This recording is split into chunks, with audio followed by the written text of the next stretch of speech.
নিঃস্ব অবস্থায় কি দোয়া করতে পারেন একজন মানুষ, এই দোয়াটা শিখে নেন, ইনশাআল্লাহ আপনার জীবনের সমস্ত সংকট কেটে যাবে ইনশাআল্লাহ।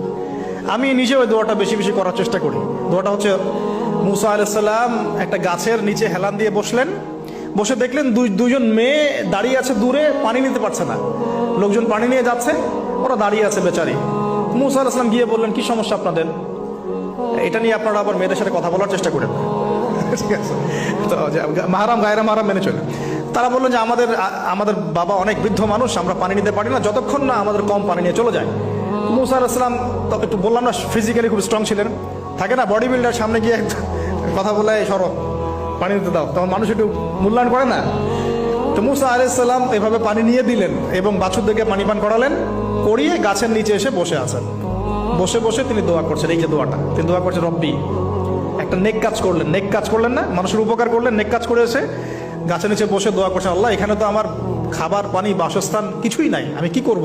রব্বি ইন্নি লিমা আনজালতা ইলাইয়া মিন খায়রিন ফাকির, রব্বি ইন্নি লিমা আনজালতা ইলাইয়া মিন খায়রিন ফাকির। আবার বলেন, রব্বি ইন্নি লিমা আনজালতা ইলাইয়া মিন খায়রিন ফাকির। অর্থ হচ্ছে, হে আল্লাহ, তুমি তোমার পক্ষ থেকে আমার উপরে যে নিয়ামতগুলো দিবে, আমি এর জন্য ফকির হয়ে বসে আছি। আল্লাহ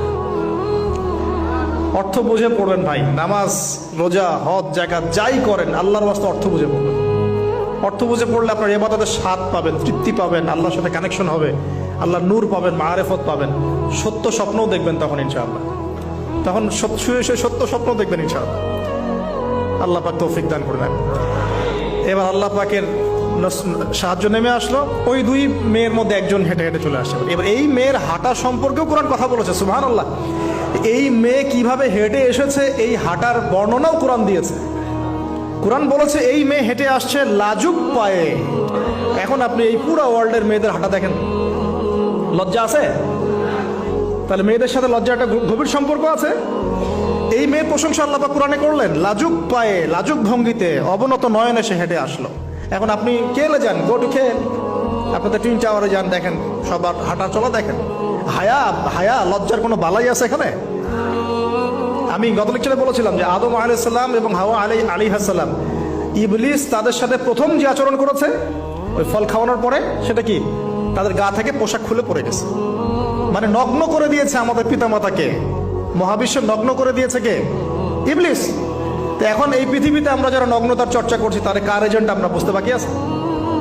আমার কথা কি বুঝতে পারছেন কিনা? এই কানেকশন মেলানোর চেষ্টা করেন, ডটসগুলো মেলানোর চেষ্টা করেন। সামনে